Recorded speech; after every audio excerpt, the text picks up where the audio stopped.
نحمدہ و نصلی علی رسولہ الکریم اما بعد فاعوذ باللہ من الشیطان الرجیم۔ السلام علیکم، کیسے ہیں آپ سب؟ آئی ہوپ کہ آپ سب خیریت سے ہوں گے۔ آج کل جسے دیکھیں وہ پریشانی کا شکار ہے، ڈپریشن، انزائٹی، جس کو بھی دیکھیں نا بس وہی پریشان، ہر طرف پریشانی ہی پریشانی۔ کبھی آپ نے سوچا ہے کہ یہ پریشانیاں کیوں آتی ہیں ہمارے اوپر؟ کیا وجوہات ہیں جن کی بنا پر ہم اتنا پریشان رہتے ہیں؟ پہلے کے لوگ تو اتنا پریشان نہیں ہوتے تھے۔ آج سے چند سال پہلے آپ جب دیکھیں گے لوگوں کو یا ان لوگوں کی لائف کا آپ جو ہے مشاہدہ کریں گے تو آپ دیکھیں گے کہ لوگ اتنے پریشان نہیں ہوتے تھے۔ آپ اپنی نانی دادی یا آپ اپنی والدہ کی دور میں چلے جائیں تو وہ لوگ اتنا پریشان نہیں ہوتے تھے، ہنسی خوشی رہتے تھے۔ لیکن ہم لوگ اتنا پریشان کیوں رہتے ہیں؟ وہ کیا وجوہات ہیں جن کی بنا پر ہم اتنا پریشان رہتے ہیں؟ تو آج جو میں اسی ٹاپک پہ بات کروں گی آپ لوگوں سے۔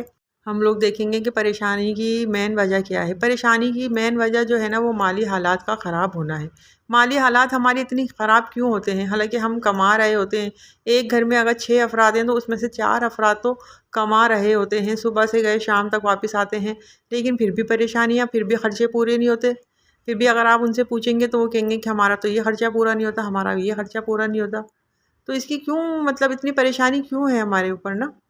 تو چلے آئیے دیکھتے ہیں کہ وہ ان پریشانیوں کی وجوہات کیا ہیں۔ سب سے پہلے تو ہم دیکھیں گے کہ ہر انسان کا جو ہے نا اپنے اسمارٹ فون میں نا بزی رہنا اور ایک دوسرے کو وقت نہ دینا۔ نمبر 2 پر آ جائے گا معاشرتی رسم و رواج کو جو ہے نا بہت زیادہ فوکس کرنا، اور ہمارے جو کلچر میں جو رسومات ہیں نا خود ساختہ، جس کا ہمارے دین سے کوئی تعلق نہیں ہے، ان کو خاص طور پہ منانا۔ اسی طریقے سے جو ہے ہماری چھٹیاں آ جاتی ہیں تو ہم باقاعدہ چھٹیوں کو سیلیبریٹ کرتے ہیں، اس کو سوتے ہی رہتے ہیں، کام ہی نہیں کرتے، بھئی چھٹی ہے۔ اس کے علاوہ اسٹیٹس علامات کے طور پر جو ہے نئی نئی چیزیں خریدنا، نئے نئے برانڈڈ گیجٹس خریدنا، حالانکہ ہمیں ان کی کوئی ضرورت بھی نہیں ہوتی۔ اس کے علاوہ کہ بنے ہوئے کھانوں پر جو ہے نا وہ ناک اور منہ چڑھانا اور بلا وجہ غصہ کرنا، اور ہفتے میں ایک بار باہر کھانا کھانے چلے جانا بلا وجہ، بگڑا ہوا طرز زندگی اپنانا، دیر تک جاگنا، پھر دیر سے اٹھنا، اور نہ کوئی ایکسرسائز کرنا، نہ کوئی سیر و تفریح کرنا، چھٹی کا جو دن آ جاتا ہے اس میں بلا وجہ سوتے رہنا۔ اس سے آپ مختلف بیماریوں کا شکار ہو جاتے ہیں۔ اس لیے ہمارے یہاں بیماریاں بہت تیزی سے پھیل رہی ہیں اور نئی نئی بیماریاں نکل کر آ رہی ہیں۔ لوگ کہتے ہیں کہ اب نئی بیماری کا سنا ہے، یہ تو پہلے تھی نہیں، پہلے تھی نہیں۔ پہلے کے لوگ جو ہے نا بہت زیادہ کام کرتے تھے، مشقت والے کام کرتے تھے، خواتین بھی گھروں میں بہت زیادہ کام کرتی تھیں، اور جو جینٹس ہوتے تھے وہ بھی بہت زیادہ کام کرتے تھے محنت کا۔ لیکن آج کل کوئی بھی اتنا کام نہیں کرتا، سارا ٹائم وقت جو ہے نا ایسے ہی بیٹھ کے اور سو کر ضائع کر دیتے ہیں۔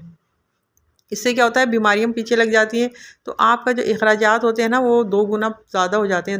ظاہری بات ہے، ڈاکٹر کی فیس، دوائیاں بہت مہنگی ہوتی ہیں، تو اس میں بھی آپ کی اچھی خاصی رقم خرچ ہو جاتی ہے، جس سے آپ مالی مشکلات کا شکار ہو جاتے ہیں۔ اس کے علاوہ شادی جیسے ایونٹس کو بلا مقصد، بلا وجہ جو ہے شاہی طریقے سے سیلیبریٹ کرنا، بلا وجہ اس پہ پیسے خرچ کرنا، بلا وجہ اور بے مقصد تقریبات منعقد کرنا اپنے گھر پہ۔ چلیں آج یہ رکھ لیتے ہیں میں تقریب، آج یہ کر لیتے ہیں، آج یہ کر لیتے ہیں، بلا وجہ نہ کوئی مقصد، بس پیسوں کو ضائع کرنا۔ گھر اور آفس کے اندرونی حصوں کی انٹیریئر ڈیکوریشن پر بے تحاشا پیسہ خرچ کرنا، اور اس سے دیکھ بھال کی لاگت اور وقت کے ضیاع میں اضافہ کرنا۔ ہم اپنی جائز آمدنی کی حدود میں رہنے کے بجائے دوسروں کی نقل کرنے میں زیادہ خوشی محسوس کرتے ہیں، اور پھر اس کی وجہ سے ہم پریشر میں بھی آ جاتے ہیں کہ فلاں تو یہ کام کر رہا ہے تو مجھے بھی یہ کام کرنا ہے لازمی، حالانکہ میری جیب اس چیز کی اجازت نہیں دے رہی، لیکن نہیں، کیونکہ مجھے اس کی نقل کرنی ہے تو مجھے اس سے کیا ہوتا ہے، میں اس سے پریشر میں آ جاتی ہوں نا۔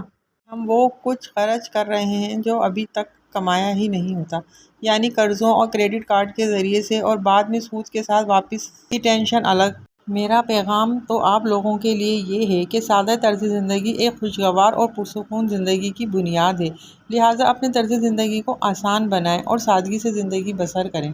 آئی ہوپ کہ آپ کو آج کی ویڈیو پسند آئی ہوگی۔ ویڈیو پسند آئی ہے تو اس کو لائک کریں اور کمنٹس بھی کر دیا کریں، تاکہ مجھے پتہ چل جائے کہ آپ کو میری ویڈیو پسند بھی آتی ہیں یا نہیں آتی۔ کل تک کے لیے اجازت دیجیے، اللہ حافظ، السلام علیکم ورحمۃ اللہ وبرکاتہ۔